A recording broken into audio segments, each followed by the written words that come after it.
Hello বন্ধুরা, সবাই কেমন আছো? আমি তোমাদের সাইকোলজির বন্ধু নীল। অনেক বছর ধরে psychological counselling, teaching, mental wellness আর লাইফ কোচিং এর সাথে যুক্ত। আমি হাজার হাজার মানুষের ব্রেকআপ, অ্যাটাচমেন্ট, অবসেশন আর ইমোশনাল অ্যাডিকশন খুব কাছ থেকে দেখেছি। আজ আমি তোমাদের কোনো গল্প শোনাবো না। আজ আমি তোমাদের হাতে তুলে দেব একটা মনস্তাত্ত্বিক ঢাল বা সাইকোলজিক্যাল শিল্ড। কারণ ডার্ক সাইকোলজি যখন তোমার বিরুদ্ধে ব্যবহৃত হচ্ছে, তখন তুমি না জানতেই কারোর দাসে পরিণত হও। তুমি কি জানো কেউ তোমাকে অসম্ভব ভালোবাসছে, নাকি সে তোমাকে তিলে তিলে ধ্বংস করার ছক কষছে? এখনই বলবো না, তার আগে জেনে নাও ডার্ক সাইকোলজির সবচেয়ে বিষাক্ত অস্ত্রটির নাম কি। একে বলা হয় লাভ বম্বিং।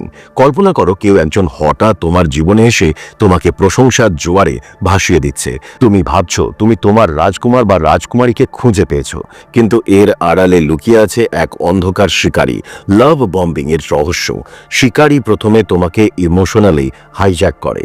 সে তোমাকে এমনভাবে অ্যাটেনশন দেবে যে তুমি তার উপর পুরোপুরি নির্ভরশীল হয়ে পড়বে। কিন্তু শোনো, এর পিছনে আরো গভীর রহস্য আছে। কেন সে হঠাৎ পাল্টে যায়? যখনই তুমি তার জালে আটকে গেলে, সে শুরু করবে দ্বিতীয় পর্যায়, যার নাম ডিভ্যালুয়েশন। এখনই বলবো না কিভাবে সে তোমার আত্মবিশ্বাসকে শূন্যে নামিয়ে আনবে। প্রথমে বুঝে নাও এই ট্রিকটা কিভাবে কাজ করে। গ্যাস লাইটিং, মনের ওপর অদৃশ্য নিয়ন্ত্রণ। শোনো, ধীরে ধীরে ভাবো, তুমি কি কখনো এমনও পরিস্থিতিতে পড়েছো যেখানে তুমি জানো তুমি ঠিক, কিন্তু সামনের মানুষটি এমনভাবে কথা বলছে যে তুমি নিজের স্মৃতি আর বিচার বুদ্ধিকেই সন্দেহ করতে শুরু করেছো? একে বলা হয় ডার্ক সাইকোলজির সবচেয়ে ভয়ঙ্কর অস্ত্র, গ্যাস লাইটিং সিক্রেট। তারা বলবে তুমি পাগল হয়ে গেছো, আমি এমনটা কখনো বলিনি, তুমি খুব বেশি রিয়্যাক্ট করছো। তুমি কি অনুভব করেছো তোমার অজান্তেই কেউ তোমার মস্তিষ্ক নিয়ন্ত্রণ করছে? একেই বলে মাইন্ড কন্ট্রোল সিক্রেটস। সে তোমাকে এমন একটা গোলক ধাঁধায় বন্দি করবে যেখানে বেরোনোর পথ কেবল সেই জানে। কিন্তু তুমি কি জানো এই খেলাটা তুমি উল্টে দিতে পারো। একটি বিশেষ উপায় তাকে স্তম্ভিত করে দেওয়া যায়, দ্য রিয়েলিটি চেক। যখনই কেউ তোমার সত্যিটাকে পাল্টে দিতে চাইবে, তর্কের বদলে কেবল তাকিয়ে থাকো, তার চোখে চোখ রেখে শান্ত থাকো। এই নীরবতা কি তাকে ভয় পাইয়ে দেবে নাকি আরো ক্ষিপ্ত করবে? আসক্তি ও অবসেশনের অন্ধকার চাবিকাঠি। আমরা এখন ফেজ 3-তে আসবো। আমি অনেককে দেখেছি যারা কোনো টক্সিক মানুষকে ছাড়তেই পারে না। একেই বলে অ্যাটাচমেন্ট অ্যাডিকশন। তারা জানে মানুষটি খারাপ, তাও তারা ফিরে ফিরে যায় তার কাছে। ট্রমা বন্ডিং, ডার্ক সাইকোলজিতে একে বলে ট্রমা বন্ডিং। সে তোমাকে একবার আঘাত করবে, আবার পরক্ষণেই আদর করবে। এই চক্র তোমার মস্তিষ্কে অ্যাডিকশন তৈরি করে। তুমি কি আজও তার একটি টেক্সটের অপেক্ষায় রাত জেগে থাকো?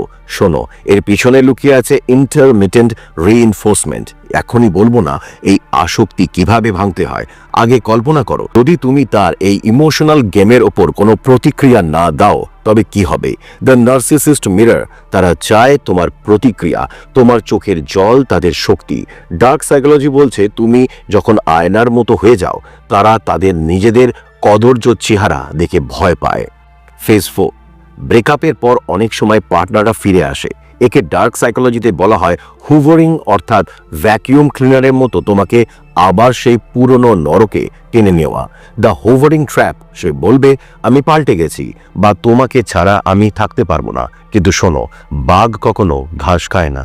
এটা কি সত্যি অনুশোচনা, নাকি তোমাকে আবার নিয়ন্ত্রণ করার নতুন চাল? কিভাবে এই ফাঁদ থেকে চিরতরে মুক্তি পাবে? প্রথমে জানা দরকার সাইলেন্ট ট্রিটমেন্টের আসল ক্ষমতা। কল্পনা করো সে তোমাকে ইগনোর করছে, জানো তুমি অস্তিত্বহীন। Psychological self defence. যখন সে সাইলেন্ট ট্রিটমেন্ট দেবে, তখন তুমি তাকে পাল্টা ইগনোর করো না, বরং তুমি এমন আচরণ করো যেন তুমি আরো বেশি খুশি আছো। একেই বলে রিফ্রেমিং দ্য গেম। লুকোনো আচরণ এবং আত্মরক্ষার 3টে উপায়। আমরা এখন ফেজ 5-এ। এবার শিখব সেই 3টি গোপন উপায় যা তোমাকে একটা সাইকোলজিক্যাল শিল্ড দেবে। Rock method. নিজেকে একটা ধূসর পাথরের মতো বিরক্তিকর বানিয়ে ফেলো। সে তোমাকে উস্কানি দেবে, কিন্তু তোমার উত্তর হবে কেবল আচ্ছা, ঠিক আছে। তুমি কি জানো তোমার নিষ্ক্রিয়তা একজন ম্যানিপুলেটরকে কতটা পাগল করে দিতে পারে?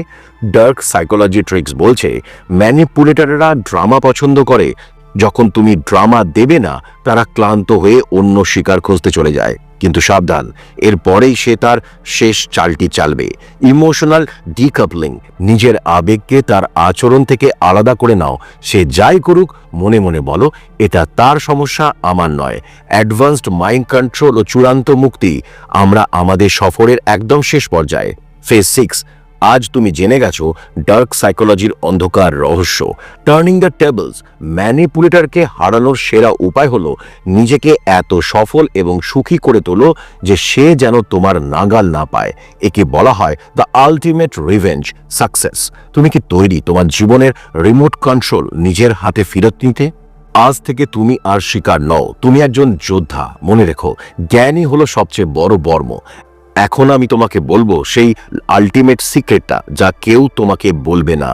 আমরা শিখলাম লাভ বম্বিং চেনা, গ্যাসলাইটিং রুখে দেওয়া, গ্রে রক মেথড ব্যবহার করা এবং ইমোশনাল বন্ডিং থেকে মুক্তি পাওয়া। জীবন যুদ্ধে তোমার মনই তোমার সবচেয়ে বড় সম্পদ, তাকে পাহারা দাও। যারা তোমাকে নিয়ন্ত্রণ করতে চায় তাদের বুঝিয়ে দাও তোমার মনের চাবিকাঠি কেবল তোমার কাছেই আছে। লাইক করো, কমেন্টে তোমার ডার্ক সিক্রেট, এমন কোনো অভিজ্ঞতার কথা শেয়ার করো যেখানে তুমি ম্যানিপুলেশনের শিকার হয়েছিলে। তোমার প্রতিটা কমেন্ট অন্য কাউকে সাহস যোগাবে। সাবস্ক্রাইব করে দিও, বেল আইকনটা প্রেস করতে ভুলো না। ডার্ক সাইকোলজির কোনো রহস্য তোমার থেকে যেন বাদ না যায়। আমি নেই, সবসময় আছি তোমাদের মনের অলিগলিতে, শুধু তোমাদেরকে চিনতে হবে। ভালো থেকো, সুস্থ থেকো, সচেতন থেকো। দেখা হচ্ছে পরের ভিডিওতে। পুরো ভিডিওটা যদি দেখতে চাও তাহলে লিংক আছে নিচে, দেখতে পারো, আর না হলে চ্যানেলে গিয়ে দেখতে পারো।